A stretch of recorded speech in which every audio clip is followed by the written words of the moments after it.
Hi everyone, working on a 2013 F150. I'm going to be changing out this turn signal switch right here. It has a problem with the windshield wipers staying on even whenever it's completely off. Slow mode is basically messing up on it. So let's go ahead and get started. If you look underneath your column there, you'll see 3 holes. And in those 3 holes, you'll see some screws. So you'll need to remove those. I'm using a 7/32 socket to remove these screws.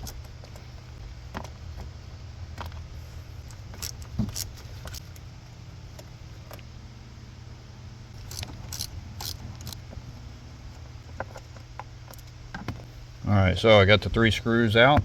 So this one has a manual tilt on the steering column, so I'm going to go ahead and release the lever and push the column all the way down.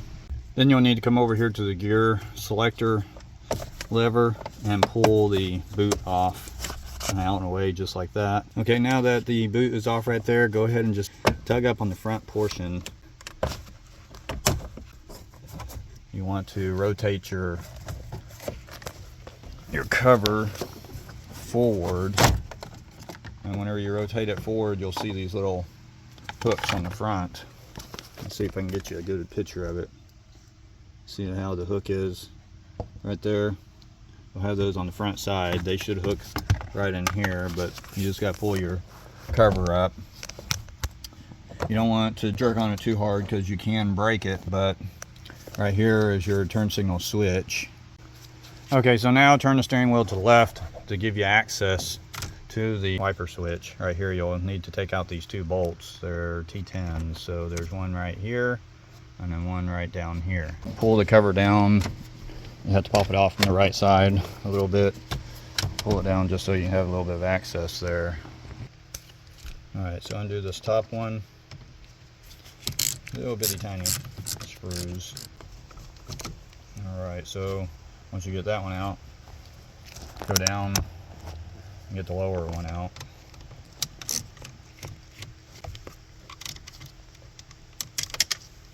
There's a second screw. Okay, so now you're going to remove the brake adjuster button right here. Now there's actually 4 tabs behind it that you have to get through from over here. You're going to have to get a long screwdriver and make sure that you get to both the front and the back tabs on the top and the bottom, and then you're going to have to kind of pull this and wiggle it out. There's nothing hanging on to it the back here. It's only through the front. The electrical connector is on this side over here, and I'll show you whenever I get it off. Slide the screwdriver all the way back, and sometimes it can get kind of tough, but you got to slide the screwdriver all the way back and kind of wedge it and get the top side to break free. Okay, so I got the top. I'm going to go to the bottom. Turn the steering wheel a little bit further to the left to give you more access to the bottom ones. You'll be able to slide the screwdriver right in here. You have to go all the way back, slide it all the way, and pop the bottom tabs off just like that. And you can see how it just pops right off. And I'll show you right here. You see those 4 tabs? So you got this one, this one, this one, and this one. And then once it pops off, you're just going to have this electrical connection right there, which is attached right there. So hopefully you were able to see the video whenever I did that. Okay, so now that you have the pedal adjuster out, you can see the switch right here. Now you can get a screwdriver just to try to help it, or just grab it. Just grab a hold of the whole assembly. Just grab a hold of it and just kind of yank on it outward. See how I pulled that out? Now I'll do it slow. Let me slide it back in. Okay, so if you try to do it slow, it doesn't want to come out. So if you just grab a hold of it and pull, give it a nice solid pull, it'll pull right out right there. And you can see this is how it is in the slot. Now the only reason why you got to take the brake pedal adjuster off is because whenever the brake pedal switch is up underneath, there's the bolt hole that's hanging on to it is actually covering right here.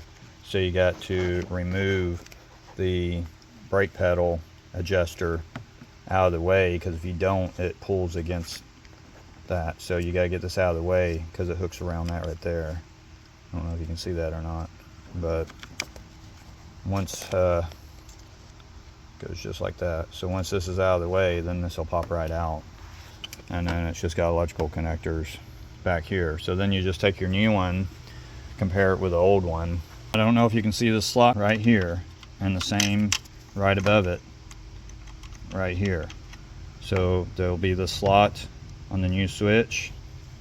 Here's a slot, and the upper slot is right here. Once you get that up there and lined up, then all you gotta do is push the whole thing back in, and you just replace your wiper and turn signal switch. Now, you don't want to try to push this all the way down and test it before you put the screws in there, because the screws hold it still. It'll pop out of place if you try to test it right here. So after that, go ahead and reassemble it. Put your brake pedal switch back on there, and put the 2 screws back in, put the steering column back together, and you've just replaced your turn signal / wiper control switch. But anyways, I hope the video helped someone out today. If you haven't already, please hit that subscribe button for me. Like it, share it. Stay tuned for more videos, and I will see you in the next one. Thanks for watching again, everyone.